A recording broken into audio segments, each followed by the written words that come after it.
Have you ever looked at an old, faded map and felt a pull towards the parts marked, "Here be dragons"? There is a thrilling magic in the unknown, a deep-seated curiosity that has driven humanity since our earliest days.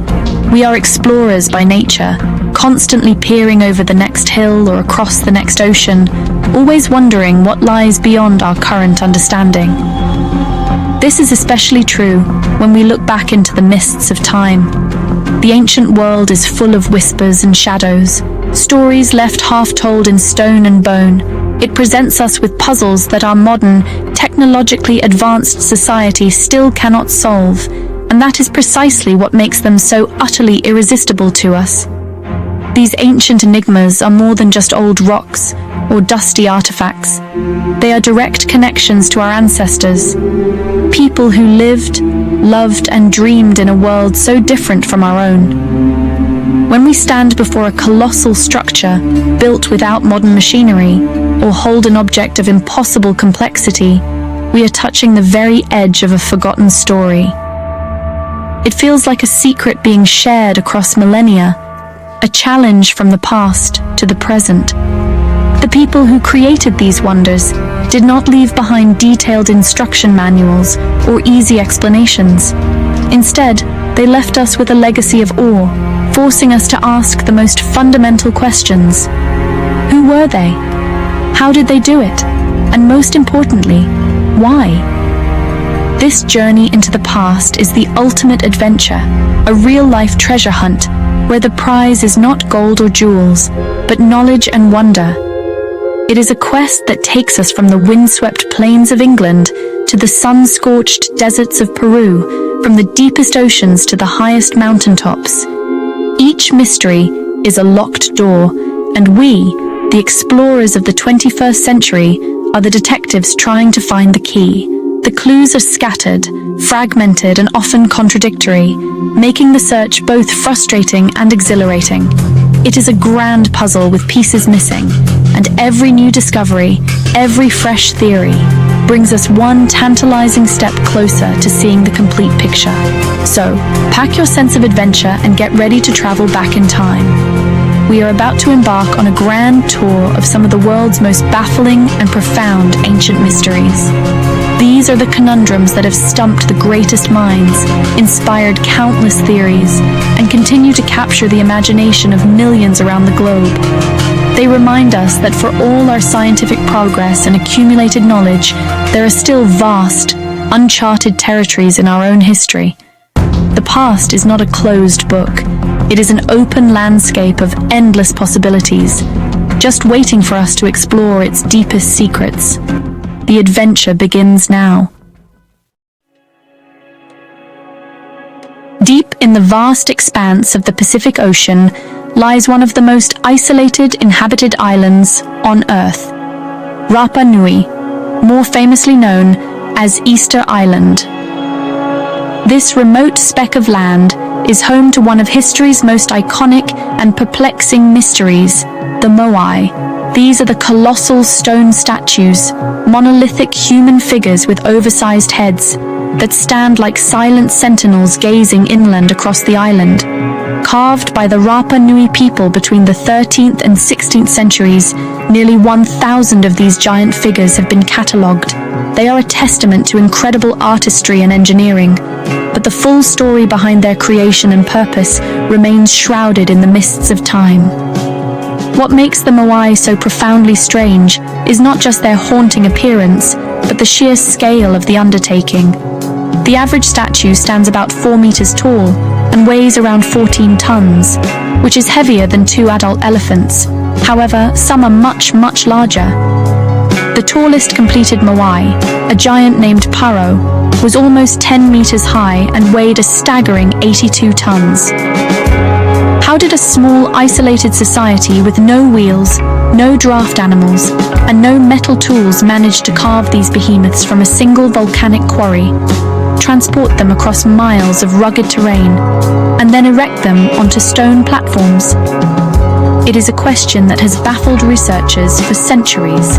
Theories abound, each one more ingenious than the last.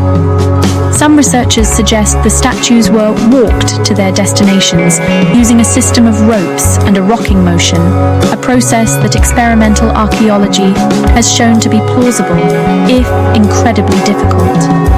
Others propose they were rolled on a ladder of logs, a method that would have required vast timber resources. This leads to another part of the mystery, the ecological collapse of the island. Did the obsession with statue building lead the Rapa Nui to cut down all their trees, dooming their own civilization? The purpose of the moai is also debated. Were they representations of deified ancestors, powerful chiefs, or guardians who watched over the villages and their precious resources? Today, the moai of Easter Island continue to stare out over a landscape that has changed dramatically since their creation.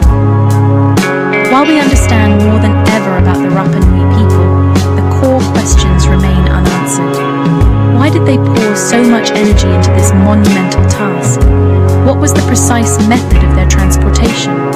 And what caused the sudden halt in production, leaving so many statues unfinished in the quarry, as if the workers simply dropped their tools and walked away one day? These silent stone giants keep their secrets well, offering a powerful and poignant reminder of a lost culture and its incredible, mysterious achievements.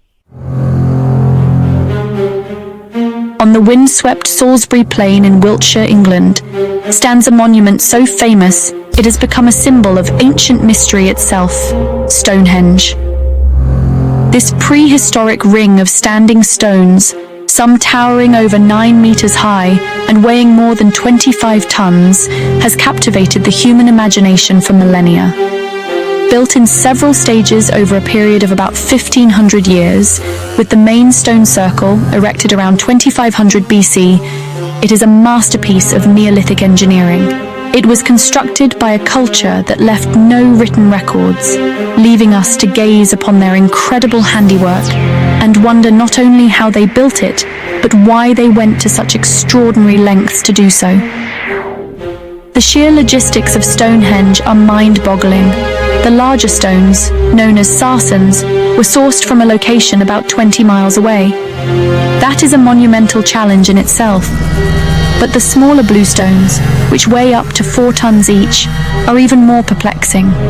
Geological analysis has proven that they came all the way from the Preseli Hills in Wales, a journey of over 150 miles. How did our Stone Age ancestors, equipped only with the most basic tools, transport these colossal rocks over such a vast distance, across land and possibly water? The effort involved must have been immense, requiring the cooperation of hundreds, if not thousands, of people over many generations. The purpose of this grand structure is the heart of the enigma. For centuries, people believed it was a temple for Druid rituals, a theory now largely dismissed as the monument predates the Druids by at least 1,000 years. Modern archaeologists have proposed a range of other functions. Many believe it was a sophisticated astronomical observatory, aligned with the movements of the sun and moon. The main axis of the site points directly towards the sunrise on the summer solstice, the longest day of the year, and the sunset on the winter solstice. This suggests it was used as a giant calendar, marking the changing of the seasons, which would have been vital for an early agricultural community. Yet other theories suggest Stonehenge was a place of healing, a prehistoric Lourdes where people traveled from far and wide, seeking cures for their ailments, supported by the discovery of numerous skeletons in the area, showing signs of serious illness and injury. Others see it as a sacred burial ground, a final resting place for royalty or a dynasty of ruling elites. Perhaps it was all of these things at once, a temple, a calendar, and a cemetery. The truth is, we may never know for certain. Stonehenge remains a silent testament to the ambition, ingenuity, and spiritual devotion of a forgotten people, its stones holding the secrets of their world. Imagine flying in an aeroplane over the bone-dry coastal plain of southern Peru, a landscape so arid that rain might not fall for years. As you look down, you see something astonishing etched into the desert floor. Spread across nearly 200 square miles are hundreds of giant figures, including straight lines, geometric shapes, and massive drawings of animals and plants. These are the Nazca lines, enormous geoglyphs created by the ancient Nazca culture between 500 BC and 500 AD. There are hummingbirds, spiders, monkeys, and even a figure that some call the astronaut. The sheer scale is breathtaking. Some of the straight lines run for miles, perfectly straight, while the figures can be hundreds of feet across. The greatest puzzle of the Nazca lines is that they are virtually impossible to see or appreciate from ground level. They are so large that their true forms only become clear from high in the air. This has led to one of the most persistent questions in archaeology.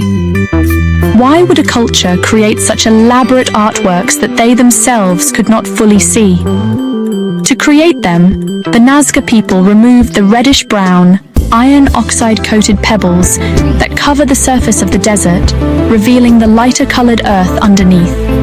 The dry, windless climate has preserved these lines almost perfectly for over 2,000 years, leaving them as a stark and beautiful message from the past. Countless theories have been put forward to explain the purpose of these mysterious etchings. One of the earliest scientific proposals came from the German mathematician Maria Reicher, who dedicated her life to studying and preserving the lines. She believed they formed a huge astronomical calendar, with the lines and figures aligning with the positions of stars and constellations to mark important dates for planting and harvesting. While some alignments have been found, many of the lines do not seem to point to anything of astronomical significance, leaving this theory incomplete and open to debate among modern scholars. Other researchers have suggested more spiritual explanations. Perhaps the lines were pathways for religious processions, with participants walking along them during sacred rituals. Another idea is that they were created as offerings to the gods in the sky, giant prayers for rain and fertility in one of the driest places on Earth. A more fringe theory, popularized in the 1960s, proposed they were runways for alien spaceships. While scientists dismiss this idea, it highlights the profound sense of wonder the lines evoke. Today, they remain a stunning artistic and engineering feat, a giant open-air art gallery whose meaning is lost to the desert winds.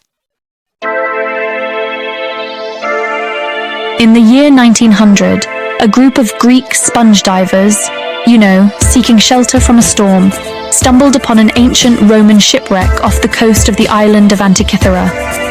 Among the treasures they brought up, statues, pottery, and coins, was this lump of corroded bronze that honestly seemed pretty unremarkable at first.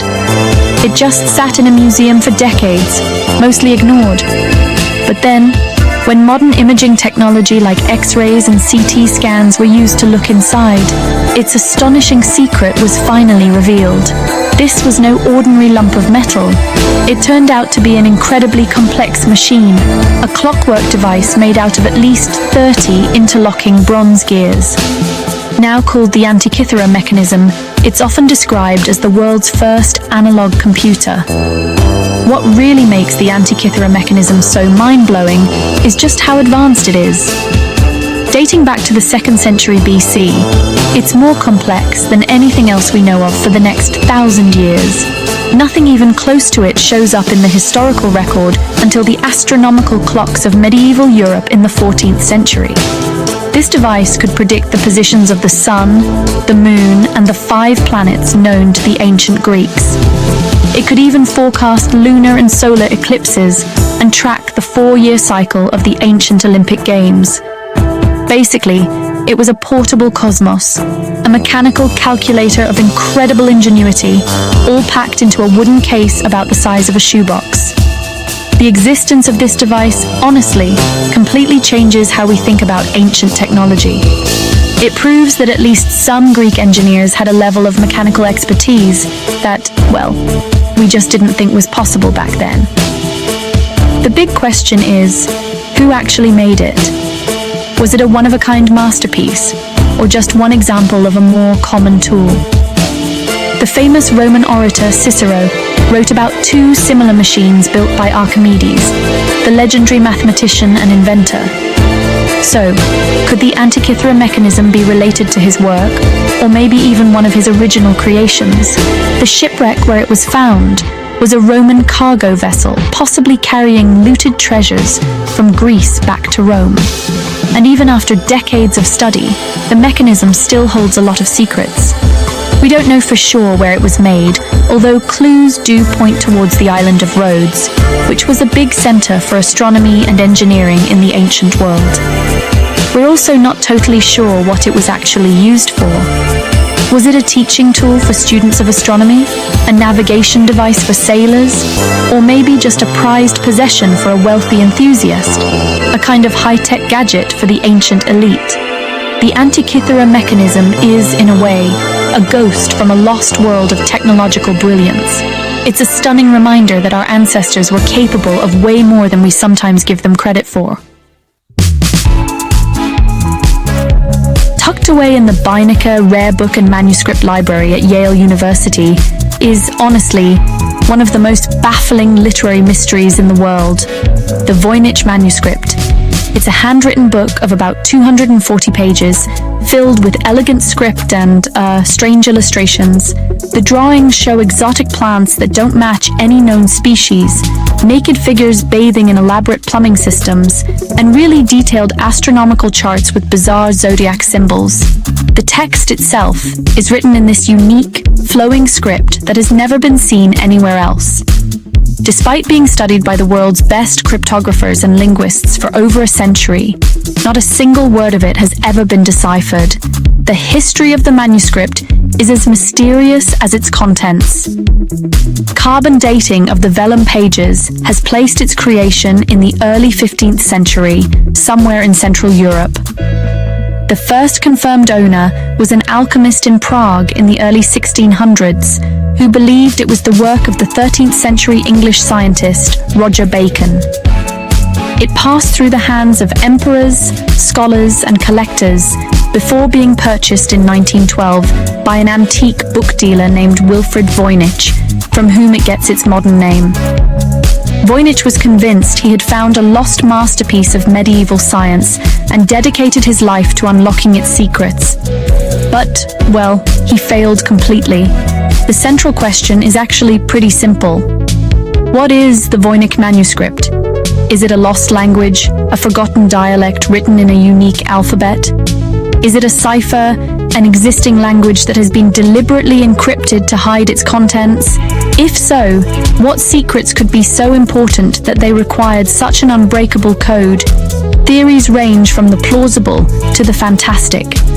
Some believe it is a pharmacopoeia, a guide to medieval medicine and herbal remedies, with the strange plants representing real but now extinct flora. Others suggest it is an alchemical text, a secret guide to turning lead into gold or creating the elixir of life. However, there's another, more frustrating possibility. Some experts have suggested that the entire manuscript might be an elaborate hoax. Maybe it was created by a clever forger in the 15th or 16th century to sell to a wealthy and gullible collector. Statistical analysis of the text shows that it follows certain linguistic patterns found in real languages, such as word frequency, which makes the hoax theory less likely, but not impossible. Could it be a work of glossolalia or speaking in tongues, written by someone in a trance-like state?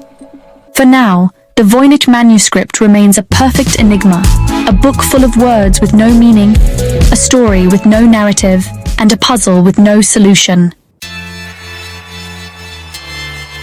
Off the southern coast of Yonaguni, the westernmost island of Japan, lies a mystery that, honestly, blurs the line between archaeology and geology. In 1986, a local diver looking for new spots to observe hammerhead sharks stumbled upon a breathtaking underwater structure. It appeared to be a massive, terraced pyramid made of sandstone, rising from the seabed. Known as the Yonaguni Monument, this formation is enormous, measuring about 165 feet long and 65 feet wide. It features what look like giant steps, flat terraces, and sharp, right-angled corners. The discovery immediately sparked a fierce debate. Is this a natural rock formation, or is it a man-made structure, a lost city swallowed by the sea? Those who believe the monument is artificial point to its seemingly deliberate and architectural features. One prominent part of the structure is called the turtle because of its shape. There are also features that have been interpreted as roads, walls, and even a stadium-like area. Marine geologist Masaki Kimura has been the leading proponent of the man-made theory. He argues that the monument is the remnant of a lost civilization that was submerged by a massive earthquake and tsunami. He estimates that if it is man-made, it must be at least 5,000 years old, dating back to a time when that area was above sea level during the last ice age. This would make it older than the pyramids of Egypt. On the other side of the debate are geologists and skeptics who argue that the monument is a purely natural phenomenon. They point out that sandstone, the rock the structure is made of, naturally breaks along straight plains and can create sharp, geometric-looking shapes through erosion. They argue that the strong ocean currents in the area are more than capable of carving out the terraces and steps over thousands of years. They see the roads and walls as simple cracks and channels in the rock, and they suggest that our human tendency to see patterns and familiar shapes, a phenomenon known as pareidolia, is making us see a city where there is only stone. The question of Yonaguni's origin remains one of the most contentious in modern exploration. Is it the Japanese Atlantis, a relic of a sophisticated prehistoric culture that we know nothing about? Or is it simply a fascinating but entirely natural geological formation that tricks our eyes into seeing order and design? Without any definitive proof, like tools or pottery found directly on the structure, the debate continues to rage. The Yonaguni monument keeps its secrets deep beneath the waves, a silent, submerged wonder that could either be a testament to nature's power or a lost chapter in the story of humanity. Of all the wonders of the ancient world, only one still stands, the Great Pyramid of Giza in Egypt. Built around 4,500 years ago as a tomb for the pharaoh Khufu, it is an absolute marvel of engineering that continues to, honestly, defy easy explanation. For centuries, it was the tallest man-made structure on Earth, composed of an estimated 2.3 million stone blocks, some weighing up to 80 tons. For all its fame, and for all the centuries it has been studied, we still do not fully understand how it was built, and, perhaps more excitingly, modern science is revealing that this ancient giant may still be hiding profound secrets within its massive stone body.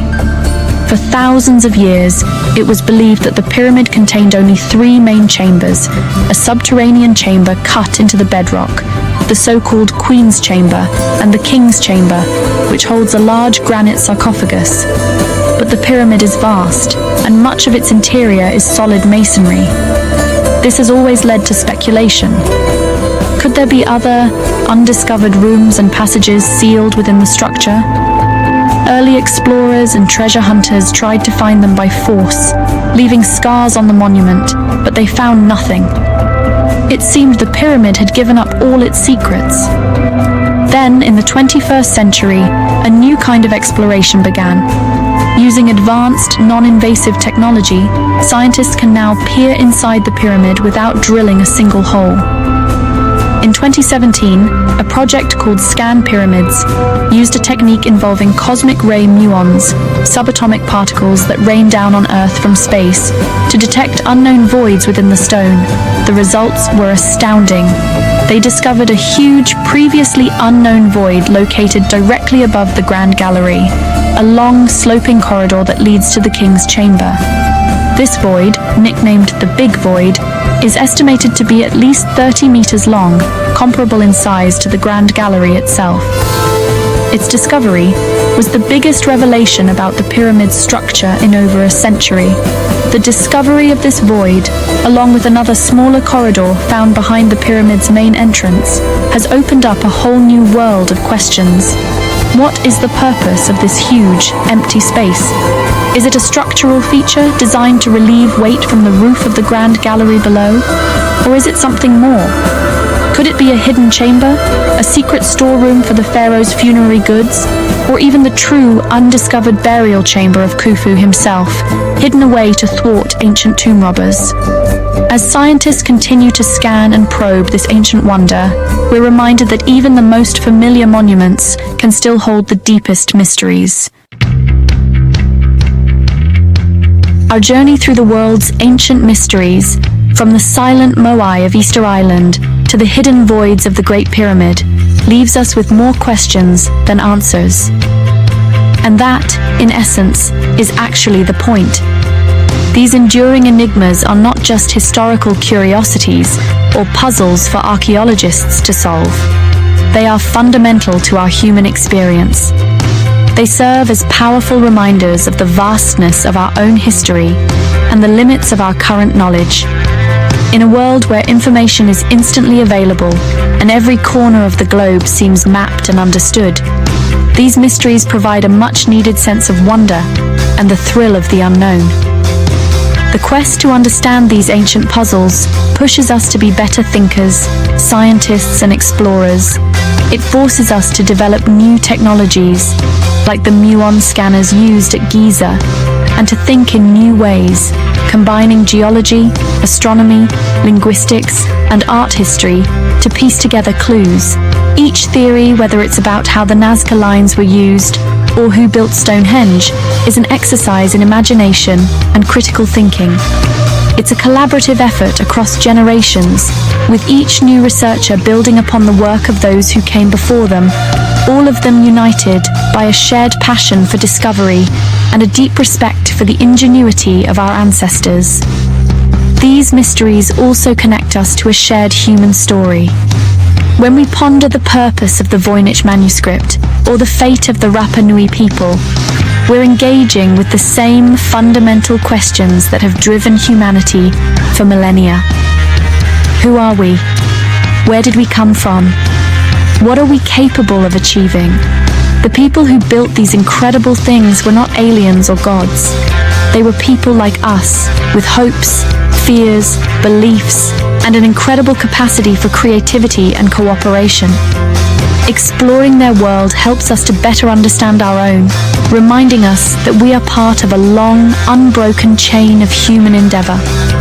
Ultimately, the search for answers is an adventure that may never end, and maybe it shouldn't.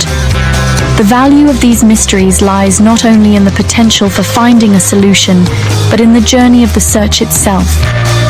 They inspire us to look at the world with curiosity, to question what we think we know, and to dream about what might be possible. They are the great, unsolved stories of our planet, and they'll continue to call out to the explorer in all of us, inviting us to keep digging, keep questioning, and keep wondering for generations to come. The past is not dead, it is waiting to be discovered.